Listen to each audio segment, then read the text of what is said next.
এই মুহূর্তে প্রত্যেকে নজর রয়েছে বিধানসভার দিকে। আজই ঘোষণা হয়ে যেতে পারে বিধানসভার বিরোধী দলনেতার নাম। ইতিমধ্যেই আপনারা জানেন ঋতব্রত বন্দ্যোপাধ্যায়কে সমর্থন জানে 58 জন বিধায়কের সেই চিঠি, যা স্পিকারের কাছে ইতিমধ্যেই জমা পড়েছে। স্পিকার বিকেল 4টে পর্যন্ত সময় চেয়েছিলেন। এখন দেখার স্পিকার সেই চিঠিতে অনুমোদন দেন কিনা। একে একে বিধায়কেরা তারা বিধানসভায় ঢুকতে শুরু করেছেন। দেখতে পাচ্ছেন এই মুহূর্তে সেই ছবি। ভোটে হারেন মাত্র 1 মাসের মধ্যে তাসের ঘরের মতো ভাঙার মুখে তৃণমূল কংগ্রেস। একদিকে ঋতব্রত বন্দ্যোপাধ্যায়, যাকে সমর্থন জানিয়েছেন 58 জন বিধায়ক, এবং সেই সমর্থন সম্বলিত চিঠি যা স্পিকারের কাছে আজকে ইতিমধ্যেই জমা পড়েছে। স্পিকার বিকেল 4টে পর্যন্ত সময় চেয়ে নিয়েছেন। কৃষ্ণেন্দু অধিকারী সরাসরি রয়েছেন এই মুহূর্তে আমাদের সঙ্গে। কৃষ্ণেন্দু, কি খবর পাচ্ছ?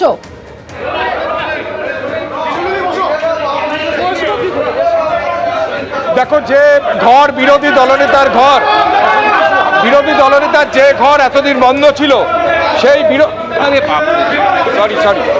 প্রচন্ড ভিড়, সেই ঘরে বিরোধী দলনেতার ঘর খুলে দেওয়া হয়েছে এবং ঋতব্রত বন্দ্যোপাধ্যায় বিরোধী দলনেতার চেয়ারে বসেছেন। আমরা সেই ছবি দেখতে পাচ্ছি সরাসরি। বিরোধী দলনেতার চেয়ারে বসেছেন ঋতব্রত বন্দ্যোপাধ্যায়। পাশে সমর মুখোপাধ্যায়, জাভেদ খান, শিউলি সাহা, একাধিক বিধায়ক, সব মিলিয়ে গুলাম রব্বানি, সবাই আছেন। কি বলবেন, এটা কি বলবেন? এটা পালাবদল না না, আমরা টিএমসিতে আছি। এলওপি আমরা রীতিবর্তকে করেছি। আপনাদের এলওপি তো ঋতব্রত বন্দ্যোপাধ্যায়। হ্যাঁ, তাই উনি তো টিএমসিতে আছেন। আছেন। হ্যাঁ, টিএমসি আমাদের দলের নাম, আমরা টিএমসি করেছি, টিএমসি করব। কিন্তু বিরোধী দলনেতা যেটা মমতা বন্দ্যোপাধ্যায় তৈরি করা, সেগুলো তো আপনারা মানছেন না। আপনি কি স্পিকারের কাছ থেকে স্বীকৃতি পেয়েছেন? আমরা যখন দেখলাম যে বারবার ভুল হচ্ছিল, তো লাস্টে আমরা রীতিবর্তকে আমরা এলওপি হিসাবে আমরা ইলেক্ট করেছি।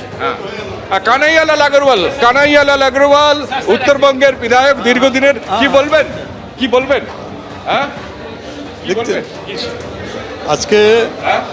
আজকে আমরা 60 জন বিধায়ক, তার মধ্যে 2 জন পরবর্তীকালে চলে গেলেন, ওনাদের আমিদুর রহমান সাহেব আর রতনবাবু। আমরা আজকে স্পিকারের কাছে বিধানসভায় যিনি দলনেতা হবেন তার নাম এবং চিফ হুইপ ওনার নামটা আজকে আমরা দিলাম। আপনারা 60 জন সই করেছেন বলছেন? 58 জন না, 60 জনই সই করেছে। 60 জন। হ্যাঁ, অর্থাৎ আরও একটা নতুন তথ্য জানা গেল, 60 জন সই করেছেন, কানাইয়ালাল আগরওয়াল বলছেন। আমরা দেখতে পাচ্ছি সুযোগ পাইনি, যেটা দল হেরে যাওয়ার পর সুযোগ দিচ্ছে। আমি মনে করেছি যে এই মুহূর্তে নেত্রী মমতা বন্দ্যোপাধ্যায়, তিনি আমাদের অ্যাডভাইস করবেন। স্লোগান তৃণমূল কংগ্রেস জিন্দাবাদ। তিনি অ্যাডভাইস করুন, উপদেষ্টা হিসেবে থাকুন, আমাদের কাজ করতে দিন। এলাকার ডেভেলপমেন্ট, বাঁচা এলাকার ডেভেলপমেন্ট সবটাই এটা থাকা উচিত। এই স্পেস বিরোধী অবস্থায় আমাদের থাকা উচিত।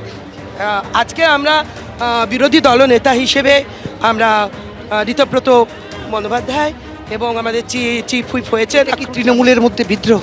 না, বিদ্রোহ বলবেন না। আমরা নেত্রীকে দিনের প্রথম থেকে রাত্রি পর্যন্ত, আর জীবনের রাজনীতি শুরু হয় নেত্রী ছাড়া আমরা কাউকেই জানি না। কিন্তু যখন দেখি যে অন্য কেউ, কারুর হাতে দলটা চলে গেছে বা তার নির্দেশিকায় আমাদের চলতে হচ্ছে, তখন তো আমাদের এই স্টেপ নিতে হয়েছে। অভিষেক বন্দ্যোপাধ্যায় বুঝতেই পারছেন সবাই, আজকে 60 জন বিধায়ক একই কথা বলছে। আমাদের সিএলপি লিডার বলছে, অর্থাৎ সবাই ভেতরে আজকে বলতে চান। কিছুক্ষণের মধ্যে সাংবাদিক বৈঠক হবে, সরাসরি আমরা সেই সাংবাদিক বৈঠক দেখব। অর্থাৎ যে রাজ্য রাজনীতিতে তোলপাড় করে যেটা হয়েছে, আমরা কিন্তু মমতা বন্দ্যোপাধ্যায় সৈনিক ছিলাম, আছি, থাকবো, যদি দিদি লাথি মেরে না সরিয়ে। আমার শেষ প্রশ্ন সেটা হচ্ছে যে মানুষ সরিয়ে দিলেন তৃণমূল কংগ্রেসকে এক গাদা ক্ষোভের কারণে, আর আপনারা তৃণমূল কংগ্রেসের থেকে সরে এলেন এক গাদা ক্ষোভের বহিঃপ্রকাশ। নিশ্চিত এটা তো যা ঘটে গেছে বিগত দিনে, সেটা যদি আত্মসমালোচনা করতো দল, পোস্টমর্টম করতো, রেকটিফাই নিজেদেরকে করতো, তাহলে এই পরাজয় হতো না। আমরা ভাবতেই পারিনি এ ধরনের পরাজয় হবে। আমরা এই মুহূর্তে এই ফ্লোরে বিধানসভায় বিরোধী হিসেবে আমরা আমাদের পারফরমেন্স করব, এটা আমরা ঠিক করে নিয়েছি। আমরা বিদ্রোহ করব প্রেজেন্ট গভর্নমেন্টের বিরুদ্ধে, আমাদের ন্যায়সঙ্গত অধিকারের জন্য লড়াই করব, এলাকার ডেভেলপমেন্টের জন্য লড়াই করব। সমস্ত সরকারি প্রোগ্রামে আমন্ত্রণ করলে আমরা যাব। একটা সুস্থ গণতান্ত্রিক ব্যবস্থা চাইছিলাম, সেটা করতে পারবো বলে। মমতা বন্দ্যোপাধ্যায় ডাকলে যাবেন? দিদি যদি বলেন।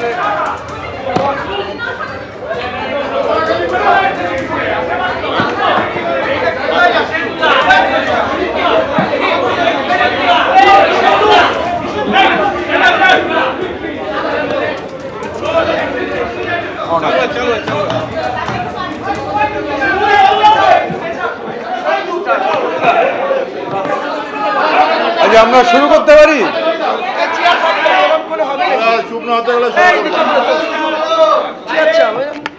বলেছি এখন চেয়ার ওখানে চলে গেছে।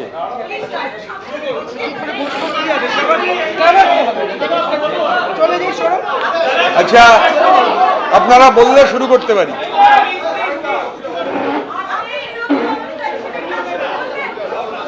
তৃণমূল কংগ্রেসের পশ্চিমবঙ্গ বিধানসভার অষ্টাদশ পশ্চিমবঙ্গ বিধানসভার তৃণমূল কংগ্রেসের যে পরিষদীয় দল, সেই পরিষদীয় দলে কোনো নেতা নেই। পরিষদীয় দল একটা টিম। কারণ আমরা এই মনোভাবের বিরুদ্ধেই লড়াই করেছি সবাই মিলে, যে কেউ নেতা কেউ ভৃত্য, এটা নয়।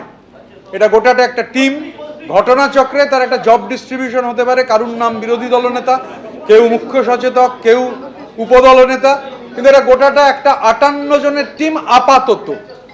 আজকে পর্যন্ত এটা 58 জন তৃণমূল কংগ্রেসের প্রতীকে নির্বাচিত 58 জন বিধায়ক, সেই 58 জন বিধায়কের এটা টিম এই বিধানসভার অষ্টাদশ পশ্চিমবঙ্গ বিধানসভার প্রিন্সিপাল অপোজিশন। আমি বলছি আপাতত এই জন্যে, কেননা আমি আরও দুজন আছেন যারা এই মুহূর্তে এখানে নেই, রাজ্যের বাইরে আছেন, তারা তাদের যে বক্তব্য সেটা জানিয়ে দেবেন।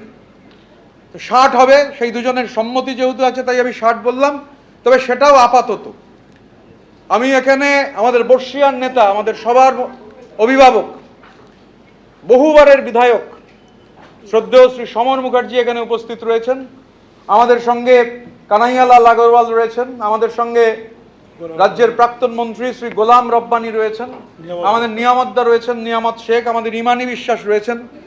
আমাদের পরিষদীয় দল এই জব ডিস্ট্রিবিউশন যে করেছে, চিফ হুইপ হিসেবে আমরা চিঠিও দিয়েছি রঘুনাথগঞ্জের জনপ্রিয় বিধায়ক আকরুজ্জামান, তিনি চিফ হুইপের দায়িত্ব পালন করবেন। এবং ডেপুটি লিডার হিসেবে 4 জনকে আমরা ঠিক করেছি, তারা ডেপুটি লিডারের ভূমিকা পালন করবেন। রাজ্যের প্রাক্তন মন্ত্রী, বহুবারের বিধায়ক, বর্ষিয়ান রাজনীতিবিদ শ্রী জাভেদ আহমেদ খান, রাজ্যের প্রাক্তন মন্ত্রী শ্রীমতী সাবিনা ইয়াসমিন, রাজ্যের প্রাক্তন মন্ত্রী শ্রীমতী শিউলি সাহা এবং সন্দীপন সাহা, এরা 4 জন ডেপুটি লিডারের হিসেবে ভূমিকা পালন করবেন।